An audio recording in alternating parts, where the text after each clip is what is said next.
საქართველოს საპატრიარქოს წმინდა ანდრია პირველწოდებულის ქართული უნივერსიტეტი. სამართალმცოდნეობის დოქტორი, პროფესორი მინდია უგრეხელიძე. საქართველოს უზენაესი სასამართლოს თავმჯდომარე 1990-99 წლებში. ევროპის ადამიანის უფლებათა სასამართლოს მოსამართლე 1990-2008 წლებში. იურისტთა მსოფლიო ასოციაციის და სისხლის სამართლის საერთაშორისო ასოციაციის წევრი. მოგესალმებით ყველას. დავზანდით. მონოგრაფიებისა და შრომების ავტორი. მათ შორის გაუფრთხილებლობის პრობლემა სისხლის სამართალში. სისხლის სამართლის კანონის თეორიული მოდელირება და სხვა. პროფესორ მინდია უგრეხელიძის აუდიტორია. ნაწილი მეორე. Non scire, ანუ არ ცოდნა. Quod scire debemus et possumus, ძიმე, culpa est. ესე იგი არ ცოდნა, როდესაც იყო მოვალეობა და შესაძლებლობა ცოდნისა, ბრალი.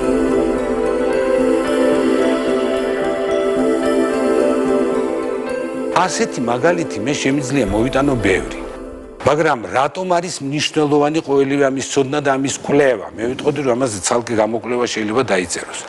იმიტომ რომ ზოგ შემთხვევაში ის რასაც ხალხი ამბობს პირიქით განამტკიცებს იმას რაც სამართალში არის ნათქვა. ზოგ შემთხვევაში პირიქით ეწინააღმდეგება და უნდა იქნეს დაგმობილი და ზოგ შემთხვევაში ნაწილობრივ განამტკიცებს და ნაწილობრივ ეწინააღმდეგება. ამის ბევრი მაგალითის მოტანა შეიძლება. ეხლა რაც გამახსენდება ესე გამორბენით თუ შეიძლება გეტყვით. მაგალითად ქურდის ქურდი ცხონებულიაო იტყვის კაცია რა. არ არის ქურდის ქურდი ცხონებული, იმიტომ განვითარებული იურიდიული აზროვნება ამას არ დაუშვებს. იმიტომ რომ შენ რომ ქურდს მოპარო მარტო იმიტომ რომ ის თვითონ სხვისი ქურდია არ გამორიცხავს ასე ვთქვათ შენი ქმედების უმართლობას და ეს არასწორი დებულება. იმ დებულებაში რომელიც გამარტიებული სახით ასე ჟღერს სამართალი ეს არის ნორმათა ანუ ქცევის წესების სისტემა რომელსაც რაღაც ფუნქცია აკისრია, კერძოდ საზოგადოებრივი ცხოვრების მოწესრიგების ფუნქცია, რაღაცის დაცვის ფუნქცია აკისრია. და ეს ყოველივე ხდება სახელმწიფოს მიერ, ასე ვთქვათ, დადგენილი პროცედურის მეშვეობით. ეს მარტო საკმარისი არ არის, რატო? ჯერთი სამართალი არ არის მარტო ნორმების, ანუ შეფასებითი ცნებების, ასე ვთქვათ, სისტემა. თქვენ იცით რომ სამართალს განეკუთვნება ისეთი ამბები როგორიც არის ვთქვათ რაღაც მდგომარეობა. მდგომარეობა არ არის ნორმა. მდგომარეობა არის გაცილებით უფრო მეტად დესკრიფციული მოვლენა ვიდრე პრესკრიფციული რა. შეიძლება იყოს რაღაც პროცესი რომელიც მიმდინარეობს ხომ? ის პროცესი კი არა სასამართლოში რომ მიდის. რაღაც მდინარება საქმიანობის გარკვეული ასე ვთქვათ ნაკადი. ეს არ არის წმინდა ნორმატიული ამბავი, ის ამავე დროს დესკრიფციულიცაა და უწინარეს ყოვლისა დესკრიფციული. ამიტომ ჩვენ დავიჩემებთ იმას, რომ მაინცა და მაინც მივაკვდეთ ამ ნორმატიულ განსაზღვრებას. ელემენტები ნორმატიულ განსაზღვრებისა თვითონ ნორმატივიზმი გულისხმობს რაღაც ფაქტს, იმიტომ რომ შეფასება ხომ ფაქტების, პროცესების და რაღაცების ხდება რა, ეს გარდუვალია და ასე შემდეგ. ამიტომ ჩვენ უნდა შევძლოთ, რომ დავძლიოთ ეს, გადავლახოთ ეს რუბიკონი და რაღაც წინ წავიდეთ.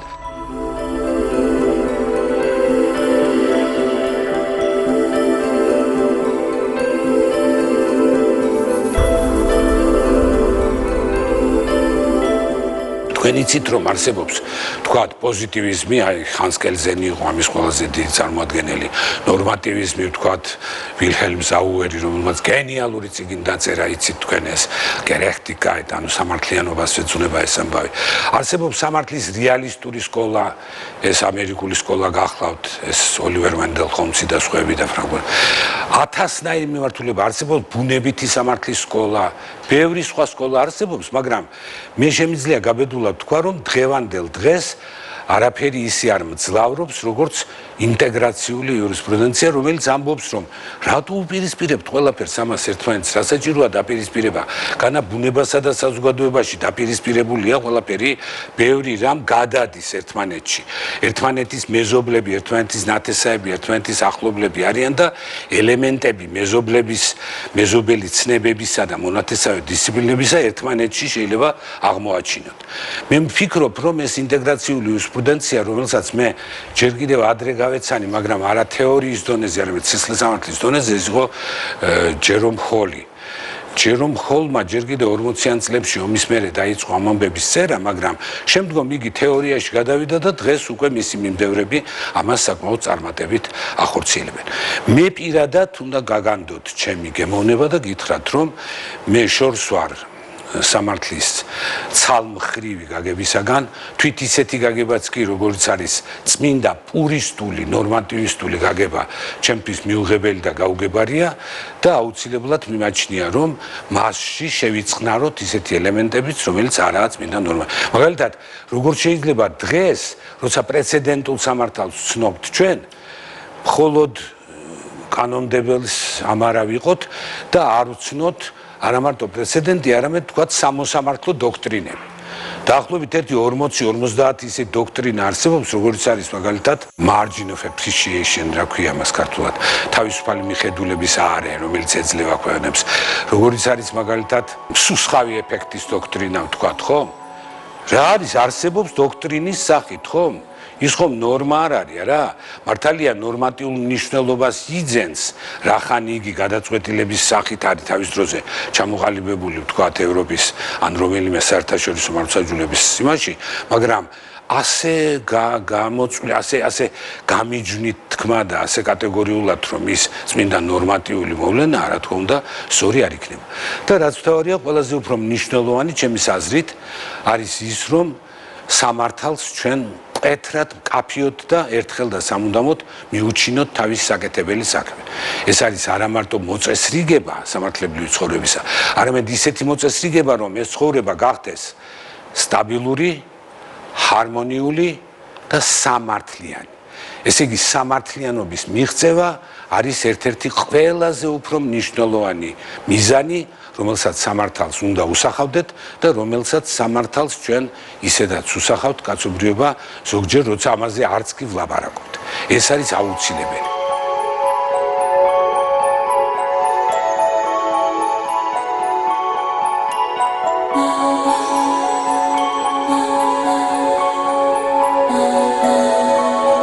ის რასაც ჩვენ სამართალს უსახავთ მიზნად. ეს რა თქმა უნდა ძალიან კარგია, მაგრამ ეს არ შეიძლება განეკუთვნებოდეს ოცნების სფეროს. ხომ შეგიძლიათ მოკლედ ვითხრათ რა მიგაჩნიათ თქვენ იურისტისთვის ერთ-ერთ თუნდაც ძალიან მნიშვნელოვან თვისებად, ანუ მოთხოვნად, რომელიც მას წაეღანება. ერთ-ერთ თუ არის საუბარი, იურის აუცილებლად უნდა ჰქონდეს ლოგიკა. ლოგიკა, ძალიან კარგი. დიდი მადლობა. როცა სამართლის ცნებაზე ვლაპარაკობდით და ვთქვით, რომ ის არის ნაზავი ზნეობისა და პოლიტიკისა, იქ ისიც ითქვა, რომ ეს არის უბრალო ნაზავი კი არ არის, არამედ მკაცრი ლოგიკით დაკავშირებული ერთმანეთთან. ამიტომ თქვენი პასუხი არის სნაიპერულად სწორი. მადლობთ. ვინაიდან სამართალი არის სამართლიანობის ნება, აქედან გამომდინარე სამართლიანობა უნდა იყოს ერთ-ერთი დამახასიათებელი თვისება იურისტის. სამართალი ეს არის სამართლიანობის ნება. თუ კი სამართალი არის საშუალება, თუ კი ის არის რეგულატორული ფუნქციის მატარებელი რაღაც სასწაულმოქმედი ძალა და რომელიც ძირითადად მიმართულია სამართლიანობაზე, აი ეს ფორმულა, რომ სამართალი არის სამართლიანობის ნება, ძალიან კარგად არის მოხდენილად არის ნათქვამი სამართლიანობის ნება. სხვა შორის ნაშრომებში მე წავაწყდი რამდენიმეს და როგორც ჩანს ეს რადბრუხიდან არის აღებული, რადბრუხის სამართლის ფილოსოფია. ან მისი 5 წუთიდან. იურისტს უნდა გააჩნდეს თავისი პრინციპები, რომელსაც ის არ უღალატებს. ფლუგერული არ უნდა იყოს, არ უნდა იხრებოდეს ხანაკეთ და ხანიკეთ. ძალიან კარგია. აი როგორ ივსება თანდათან ჭეშმარიტების სალარო. იურისტი უნდა იყოს თავისუფლად მოაზროვნე, ვინაიდან ის ვერასდროს ვერ გათვლის, რა სიტუაციაში მოუწევს მას მოქმედება, რა ამოცანის გადაწყვეტა მოუწევს და მას ყოველთვის შეეძლოს მოცემული ამოცანა ამოხსნას მაქსიმალურად ეფექტურად. მაშინ როცა არ აქვს ეფექტიანად, მაშინ როცა არ აქვს მომზადებისთვის საჭირო დრო. ეს ალბათ გარკვეულად კრეატიულობას, ანუ შემოქმედებით აზროვნებას გულისხმობს. კი ბატონო, კარგია. იურისტს ჩემი აზრით უნდა გააჩნდეს აზრის მკაფიოდ და გამჭირვალედ გამოხატვის უნარი, როგორც წერილობით, ისე ზეპირად. ლათინური გამოთქმა არსებობს, რომელიც ამბობს, რომ ბუნდოვნად ჩამოყალიბებული კანონი საერთოდ არ არის კანონი. ესე იგი, თვითონ ადამიანის უფლებათა ევროპული სასამართლო, ისევე როგორც საერთაშორისო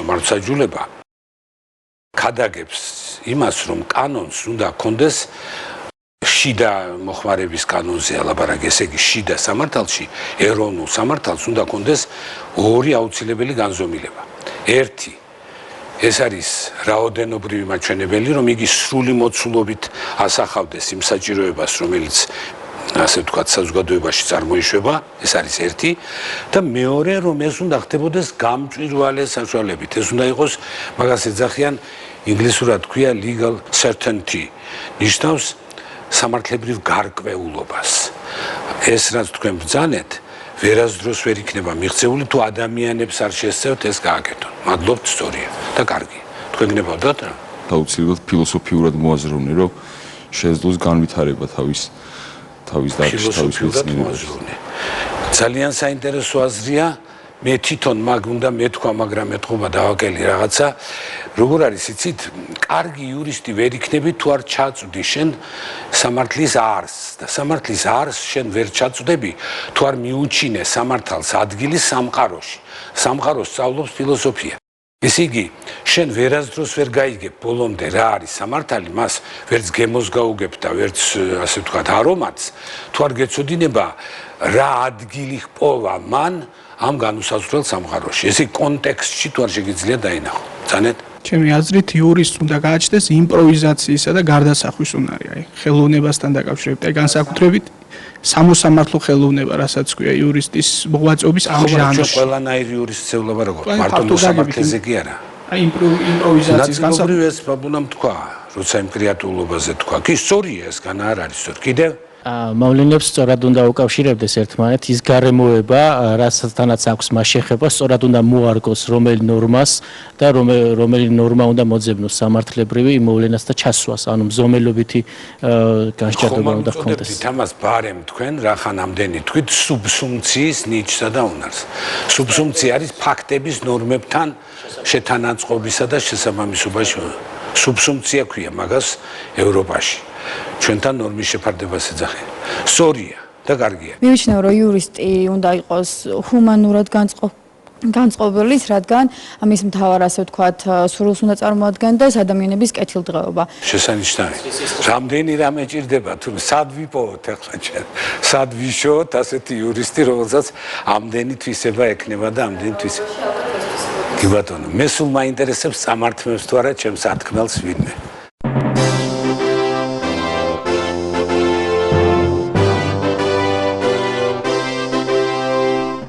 სამართლის აღდგენა თუ სამართლის დამკვიდრება. არ არის საჭირო დაპირისპირება ამ ორი ცნებისა. არ არის საჭირო დაპირისპირება ამ ორი ამოცანისა. ასე კი არ უნდა ვთქვათ სამართლის აღდგენა თუ სამართლის დამკვიდრება. არამედ ჩვენ უნდა ვთქვათ სამართლის ჯერ სამართლის აღდგენა და მერე დამკვიდრება თუ ჯერ სამართლის დამკვიდრება და მერე აღდგენა. ძალიან მოკლედ გეტყვით. რა თქმა უნდა, სადაც კი გამრუდებულა სამართალი, ყოველ ცალკეულ კონკრეტულ შემთხვევაში უნდა მოხდეს იქ აღდგენა მისი და როცა მოხდება ამის აღდგენა, ამის შემდგომ შეიძლება ვიზრუნოთ იმაზე, რომ ჩვენ ვიცხოვროთ სამართლიან საზოგადოებაში და სამართლიანობამ, ასე ვთქვათ, დაიმკვიდროს თავისი კუთვნილი ადგილი. რა თქმა უნდა, აბსოლუტურ განზომილებაში სამართლიანობა არასდროს არ იქნება, ყოველთვის იქნება ცალკეული გამრუდებანი ამ ისტორიისა და სამართლიანობისა, მაგრამ მთავარი არის, რომ ეს იყოს იმ დოზით, რა დოზითაც საზოგადოება შეძლებს გააგრძელოს თავისი ფუნქციონირება. როგორც კი ეს გადააჭარბებს იმ დოზას, მაშინ მოხდება ის, რასაც ქვია სოდომ და გომორა. და თქვენ იცით, რომ როგორი ინგრეოდა იმპერიები და როგორი იშლებოდა ყველაფერი, როდესაც ეს ბალანსი, ასე ვთქვათ, ირღვეოდა. ეხლა რა საშუალებები გააჩნია კაცობრიობას საიმისოდ, რომ ამ სამართლიანობას მიაღწიოს?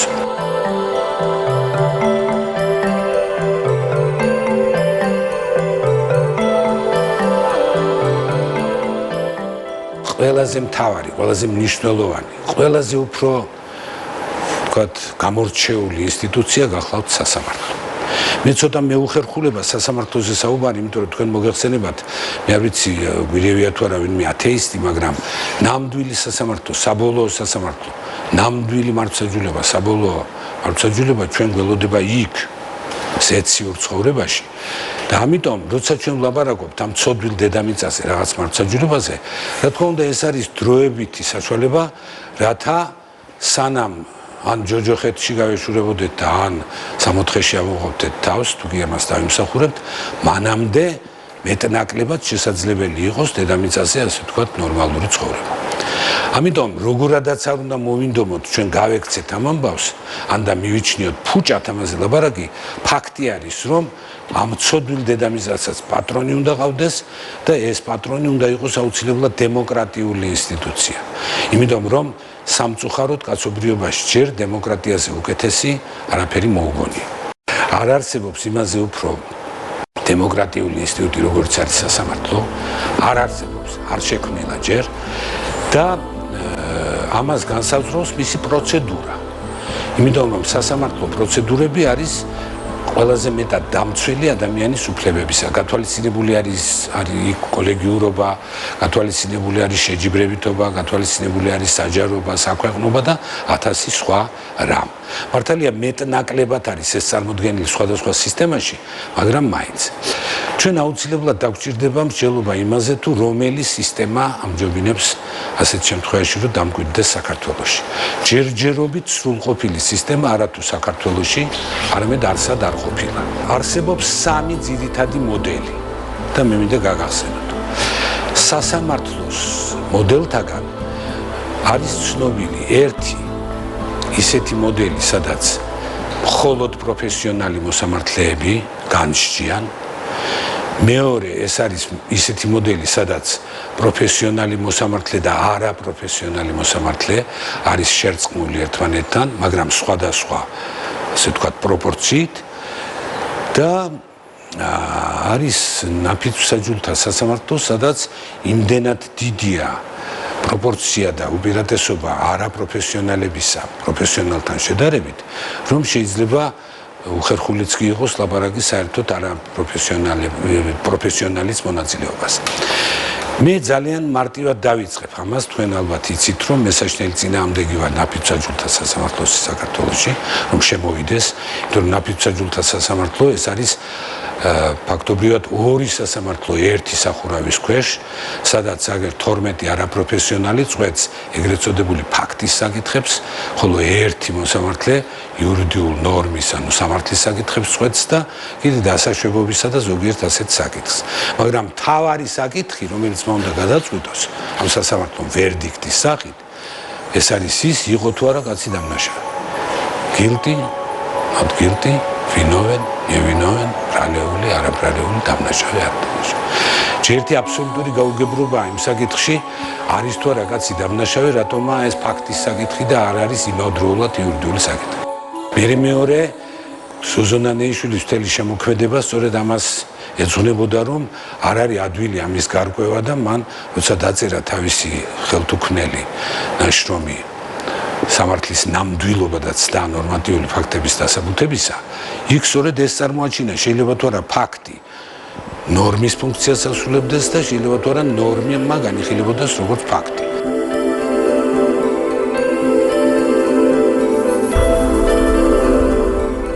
ესე იგი, სამართლის ფილოსოფოსები ვერ გარკვეულან ამ ამბავში და წარმოიდგინეთ თქვენ ყოველ ცალკეულ შემთხვევაში რაღაცა ორკურსიანი განათლებით მოსული მოსამართლე, რომელსაც არ აქვს ის მომზადება, რომელიც ზოგიერთ ქვეყანაში ძალიან დიდ ბექგრაუნდებს მოითხოვს, როგორ გაარკვევს ამას, ასე ვთქვათ, და როგორ მოუვლის ამ ამბავს.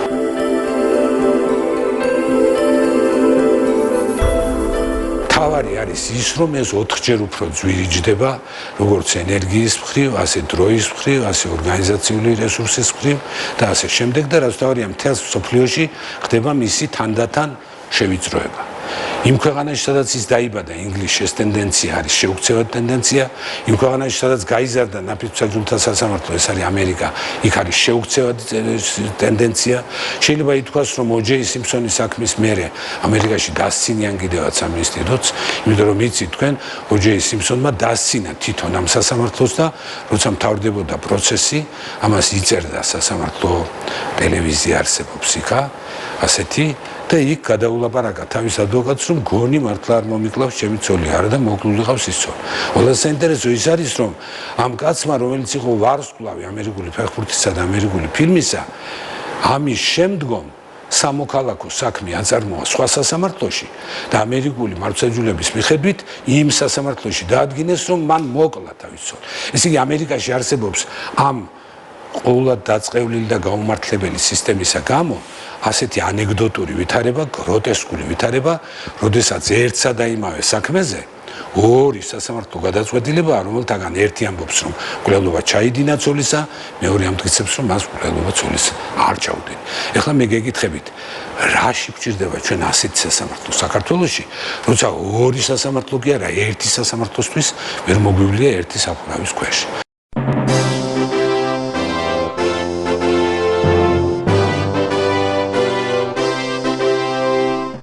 ფაქტი არის ერთი რამ. ნაფიც-მსაჯულთა სასამართლოს რომ შედეგი უკეთესი კონდეს მართლმსაჯულების მიღწევის თვალსაზრისით, ვიდრე ჩვეულებრივ სასამართლოს ჰიბრიდულს ან შერეულს ან და ვთქვათ უკეთ ორგანიზებულს, მაშინ საერთაშორისო სასამართლოც იქნებოდა ნაფიც-მსაჯულთაგან ფორმირებული. თქვენ თუ დამისახელებთ დაახლოებით 50 რა, რამდენია საერთაშორისო სასამართლო, დაახლოებით კვაზი სასამართლოების მონაწილეობით დაახლოებით 50-მდე აღწევს. ერთ შემთხვევას თუ დამისახელებთ, როდესაც საერთაშორისო მართლმსაჯულება იყენებს არაპროფესიონალ მოსამართლეებს თავის მართლმსაჯულების სისტემაში, მე მზად ვარ, რომ ვარი ვთქვა ყველა ჩემს ხარისხსა, წოდებასა და რეგალიაზე, რომელიც საერთოდ გამაჩნია. საერთოდ იურისტობაზე ვთქვა ვარი. ამიტომ საერთაშორისო მართლმსაჯულებამ თავისი ვერდიქტი თვითონ გამოუტანა ნაფიც-მსაჯულთა სასამართლოებს, როცა თქვა, რომ არ მინდა, არ მჭირდება და მე ამას არ გამოიღებ. როგორი არის ყველაზე უფრო გონივრული სისტემა? ყველაზე უფრო გონივრული სისტემა ჩემის აზრით არის ის, რომელიც მოქმედებს გერმანიაში.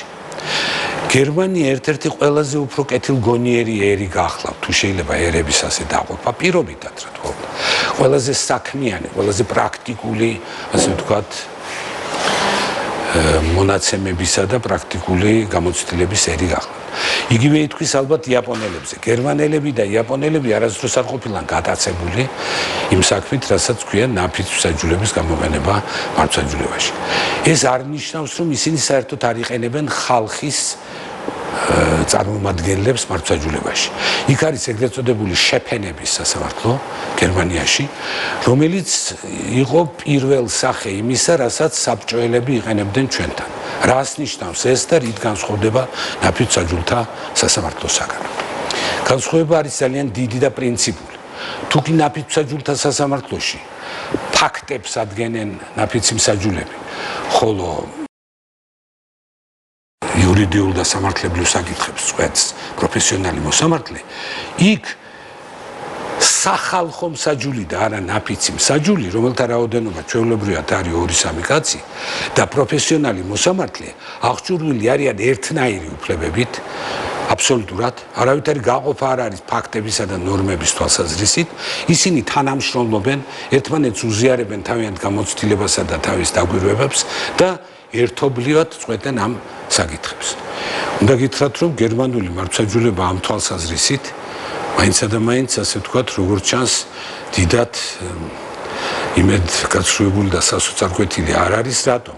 იმიტომ რომ თქვენ იცით, რომ იქ საერთო სასამართლოს გადაწყვეტილებები საკონსტიტუციო სასამართლოს განშადობის სფეროში გადის, გარკვეული, ასე ვთქვათ, დათქმებით და თვითონ სტრასბურგის სასამართლოში გერმანული საქმეები მიუხედავად იმისა, რომ მრავალმილიონიანი ერია, სრულებითაც არ არის იმაზე მეტი და ჭარბი, ვიდრე სხვა რომელიმე ქვეყნის. არ შეიძლება ახლა არ ვარგოდეს მართლმსაჯულება და აღმოჩნდეს, რომ გერმანული საქმეების რაოდენობა იმაზე ნაკლებია სტრასბურგში, ვიდრე ქართული საქმეების. მოგახსენებათ, ახლა ეს არის წარმოუდგენელი. ასე რომ ამ სამი სხვადასხვა მოდელიდან, რომელზედაც მე უკვე მოგახსენეთ, ალბათ ყველაზე უფრო შესაფერისი არის ისეთი, რომელიც პროფესიულ მოსამართლეებს ანდობს ამ ამბავს. რატომ არის ახლა ეს ასე? ნუ თუ ძნელი იყო ამის მიხვედრა. თქვენ ხომ კარგად მოგეხსენებათ, რომ სასამართლო ხელისუფლება არ არის ჩვეულებრივი და ორდინარული განშტოება სახელმწიფო ხელისუფლებისა.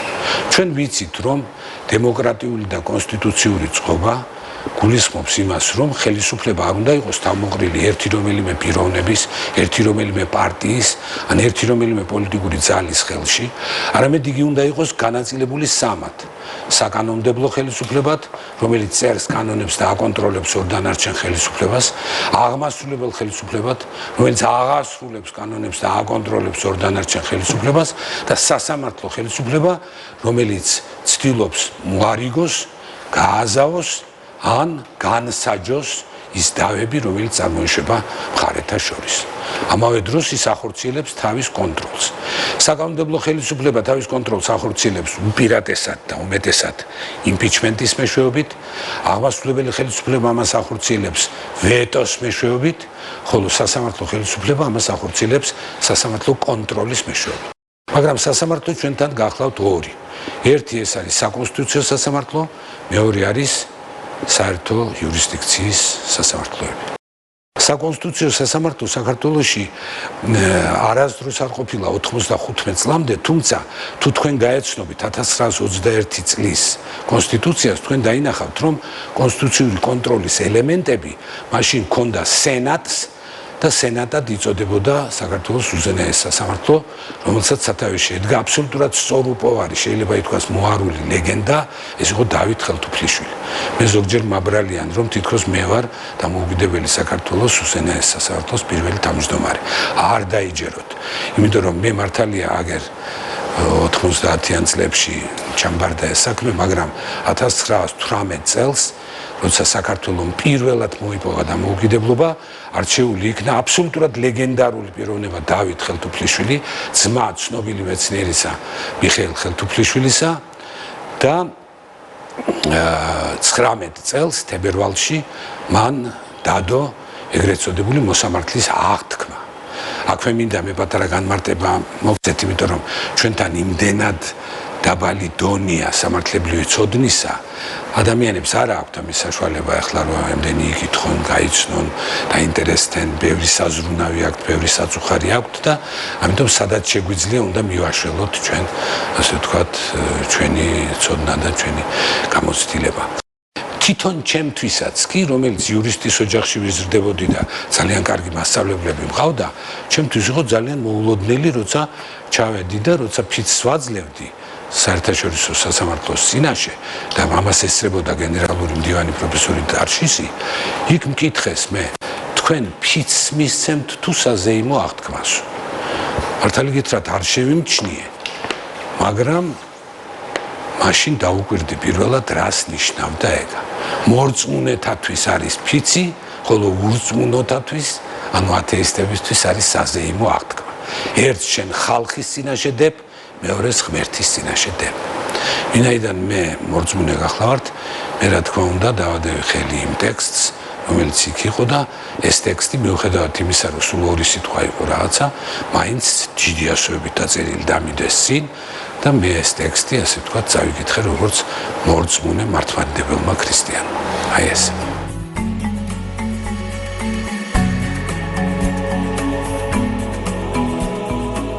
საკონსტიტუციო სასამართლოს ფუნქცია არის სრულიად განსხვავებული, რატომ? იმიტომ რომ ის სასამართლო კონტროლს ახორციელებს იმ თვალსაზრისით, არის თუ არა რომელიმე კანონი შესატყვისი კონსტიტუციისა. ხომ არ ეწინააღმდეგება ის კონსტიტუციას. თუ აღმოჩნდება, რომ ის კონსტიტუციას ეწინააღმდეგება, იგი გამოაცხადებს, რომ ეს კანონი არის, პირობითად ვთქვათ, ბათილი და არ არა, რომ მას არავითარი ჭრა და ძალა არ აქვს და ფაქტიურად ეს არის გაუქმება ამ კანონისა, რომლის ფუნქცია შედის, ასე ვთქვათ, საკონსტიტუციო სასამართლოს უფლებამოსილებაში. ამ სასამართლოების სისტემა ევროპაში, ასე ვთქვათ, საავტორო უფლება ამაზე ეკუთვნის ძალიან დიდ მეცნიერს, ძალიან დიდ ფიგურას, მე-20 საუკუნის ერთ-ერთ უაღრესად დიდ მოაზროვნეს ჰანს კელზენს. და მიუხედავად იმისა, რომ ამერიკაში უკვე იყო პირველ სახე ამ ამბისა, იქ ხო ცალკე არ იყო სასამართლოს სახით, ჰანს კელზენმა თავის ქვეყანაში და ევროპაში შექმნა ეს სისტემა საკონსტიტუციო სასამართლოებისა და ამას უწოდა მან ძალიან საინტერესო სახელწოდება. საკონსტიტუციო სასამართლოს კელზენმა უწოდა, ეს თქვენ დაგჭირდებათ მე, თქვენს დისერტაციაში უწოდა ნეგატიური კანონმდებელი. ესე იგი კანონმდებელი, რომელიც არის კანონმდებელი, მაგრამ მარტო გაუქმების ნაწილში. ესე იგი არ იღებს კანონებს, არამედ აუქმებს კანონებს, რომელიც შეიძლება გულისხმობდეს რაღაც კანონის აღდგენას, მაგრამ ფაქტია, რომ მან უწოდა ამას ნეგატიური კანონმდებელი. მართლაც ასეა. შეიძლება ითქვას გაბედულად, რომ საკონსტიტუციო სასამართლოს მოსამართლეები ხელფას იღებენ იმისთვის, რომ გააუქმონ ეს ჩემო ბატონო უვარგისი კანონი, რომელიც კონსტიტუციას ეწინააღმდეგება.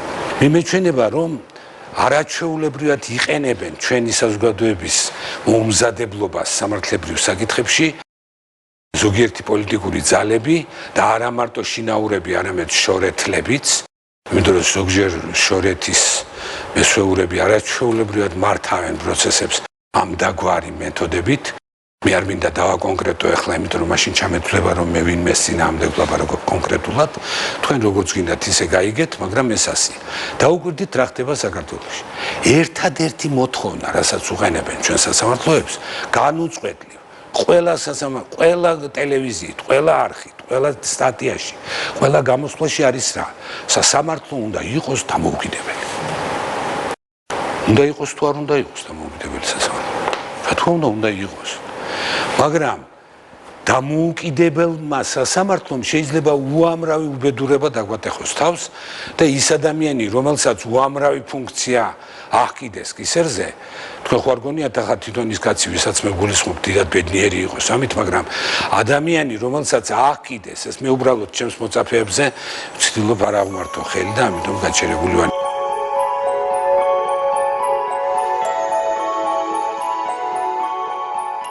მარტო დამოუკიდებლობის მოთხოვნა ეს არის მხოლოდ მოტყუება ადამიანებისა.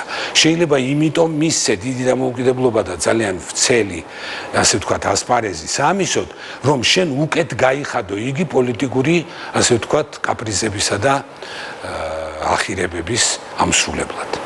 ამიტომ, როდესაც მე 2009 წელს დაუბრუნდი ჩემს მშობლიურ ქვეყანასა და მომიწია მოღვაწეობა ეგრეთ წოდებულ საზოგადოებრივ საკონსტიტუციო კომისიაში, იქ მე დაამუშავე რამდენიმე საკითხი, მათ შორის მართლმსაჯულებასთან დაკავშირებული ისეთი საკითხები, როგორც არის მაგალითად უვადოთ მოსამართლეების გამწესება თანამდებობაზე, როგორც არის ნაფიც მსაჯულთა სასამართლოს საკითხი, ჩემო ბატონო, და მათ შორის რა მოთხოვნები უნდა წარედგინებოდეს სასამართლოს.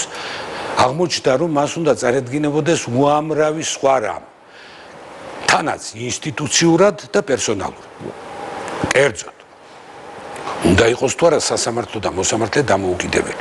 რა თქმა უნდა იყოს, ამას ვინ უარყოფს.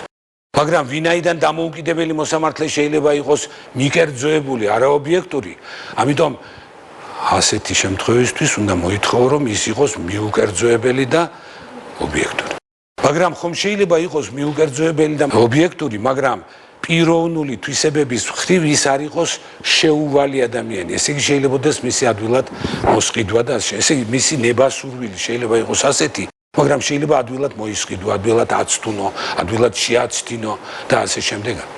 ხომ შეიძლება იყოს ესეც, მაგრამ მაინც არ ვარგოდეს არც სასამართლო და არც მოსამართლე. რატო?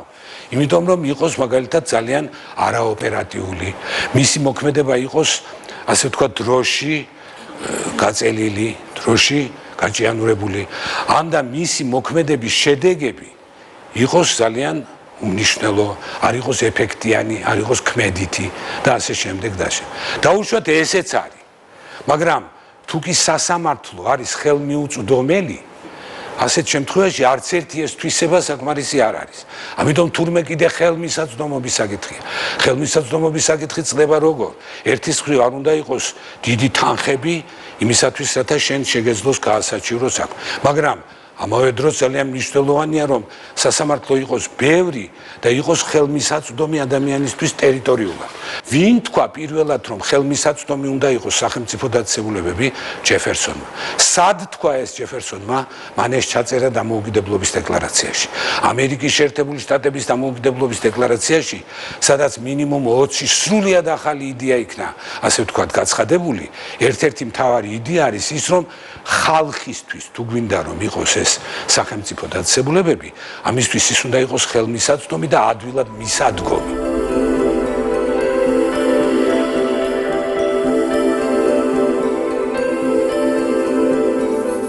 ქართველი კაცი გაუძლებს შიმშილს, ქართველი კაცი გაუძლებს წყურვილს, ქართველი კაცი გაუძლებს ყველაფერს, მაგრამ თავისი ღირსების დამცირებას იგი და უსამართლობას არ შეეგუება.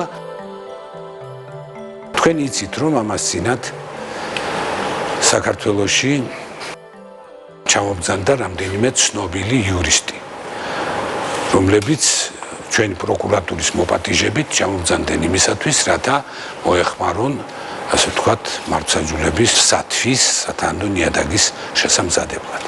ჯერთი მე მინდა გაგახსენოთ, რომ როცა ჩვენ მართლმსაჯულებაზე ვლაპარაკობთ, იქ ცალკე საკითხია, სადაო საკითხი, რა არის მართლმსაჯულება? მარტო ის, ვინც ახორციელებს ფუნქციურად, ესე იგი სასამართლო, თუ მართლმსაჯულებაა ისიც, მაგალითად, რომელიც გამოძიების სახით წარმოებს, რათა შემდგომ ეს მართლმსაჯულებამდე მივიდეს.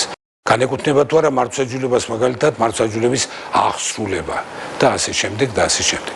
ადამიანის უფლებათა ევროპული კონვენციის მე-6 მუხლში, რომელიც სახელდებული არის ჩვენთან როგორც სამართლიანი სასამართლოს უფლება, ეს არის აბსოლუტური ნონსენსი.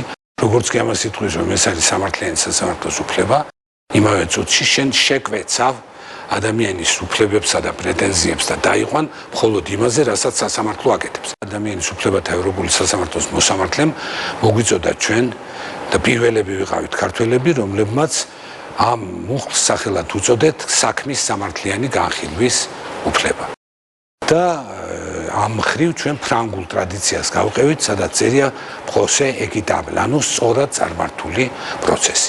აი ახლა რომ ჩამოვიდნენ ახლა ჩვენთან სტუმრები, ამ სტუმრების ჩამოსვლას მე ყოველნაირად მივესალმები, იმიტომ რომ ისინი გამოცდილი მებრძოლნი არიან, მათ შორის ელიტარულ და სხვა საქმეებში მართლმსაჯულებისათვის და სიმართლისათვის ბრძოლისა და თუ ისინი ქართველებთან ითანამშრომლებენ და უკეთებად მიუკერძოებლად გადაწყვეტენ ამ საკითხებს, ეს რა თქმა უნდა იქნება ძალიან სასურველი საქმე. ამით მე დღეს ამოვწურავთ ჩემს საუბარს თქვენთან. დიდი მადლობა ყურადღებისთვის.